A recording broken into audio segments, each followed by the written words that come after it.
স্বাধীন বাংলাদেশে বিভিন্ন ক্ষেত্রে আমাদের শিশু কিশোরদের যে প্রতিভা ছিল সেটাকে বের করার জন্য 1976 সালে প্রথম কিন্তু শুরু হয়েছিল। এখানে যারা আমাদের খেলোয়াড় ভাই বোন বন্ধুরা আছে, তোমরা অনেক ছোট ছিলে, তোমরা ছোট ছিলে না আসলে, তোমরা দেখোই না বোধহয় কেউ, এখানে সামনের সারিতে যারা আছেন ওনারা দেখেছেন।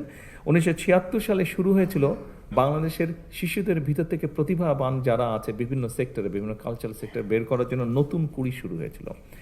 এর মধ্যেই তোমরা শুনেছ, মন্ত্রী সাহেবের বক্তব্য শুনেছে যে আমরা, এবং আমিও বললাম যে ইনশাল্লাহ সামনেই আমরা যেটা করতে যাচ্ছি, কবে ডেটটা জানি, 30 এপ্রিল, রাইট, 30 এপ্রিল সিলেট থেকে আমরা শুরু করতে যাচ্ছি নতুন করে স্পোর্টস, এবং একই সাথে ইনশাল্লাহ এটা সারা দেশে শুরু হবে। আমরা এই যে বিভিন্ন, আমরা 7টা খেলা না, 7টা ডিসাইড করেছি তো এই মুহূর্তে, 7টা খেলা আমরা ডিসাইড করেছি। এই 7টা খেলায় কারা পারদর্শী, ধীরে ধীরে সেই প্রতিভাবানদেরকে আমরা বের করে নিয়ে আসব। তাদেরকে যারা ভালো হবে তাদেরকে আমরা আরও বেটার ট্রেনিং দেওয়ার চেষ্টা করব। এইভাবে করে আস্তে আস্তে আমরা খেলোয়াড় গড়ে তুলব, পেশাদার খেলোয়াড় গড়ে তুলব, এবং আমাদের লক্ষ্য থাকবে ইন্টারন্যাশনাল যে ইভেন্টগুলো হয় সেগুলোতে আমরা হিট করা শুরু করব আস্তে আস্তে। এবং রেইনবো অলরাউন্ডার এক্সটেরিয়র পেইন্ট, বাড়ির বাহিরের দেয়ালের সুরক্ষা নিয়ে থাকুন নিশ্চিন্ত, সাথে পাচ্ছেন 10 বছরের ওয়ারেন্টি। আমাদের ছেলেমেয়েরা যে দেশের জন্য সম্মান বয়ে নিয়ে আসতে পারে এটার প্রমাণ এর মধ্যেই প্রতিষ্ঠিত হয়েছে। ইনশাল্লাহ আগামী দিনে আমরা আরো বেশি সম্মান বয়ে নিয়ে আসবো। কথা অনেক আছে, আমার মনে হয় কথা কম কাজ বেশি করতে হবে, কথা কম খেলতে হবে বেশি।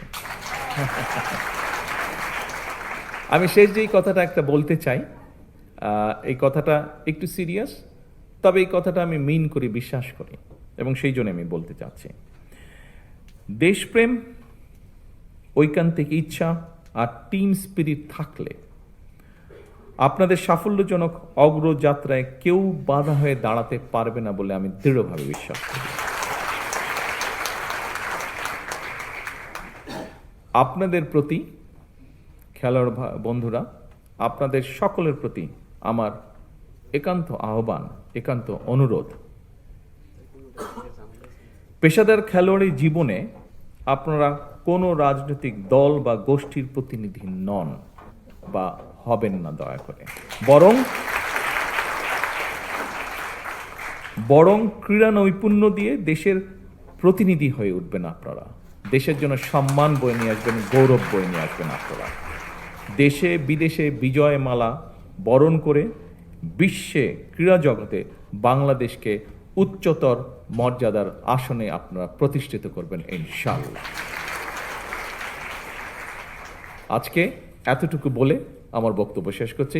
ইনশাআল্লাহ এরপরে ঘরের ভেতরে না, ইনশাআল্লাহ খেলার মাঠে দেখা হবে। আল্লাহ হাফেজ।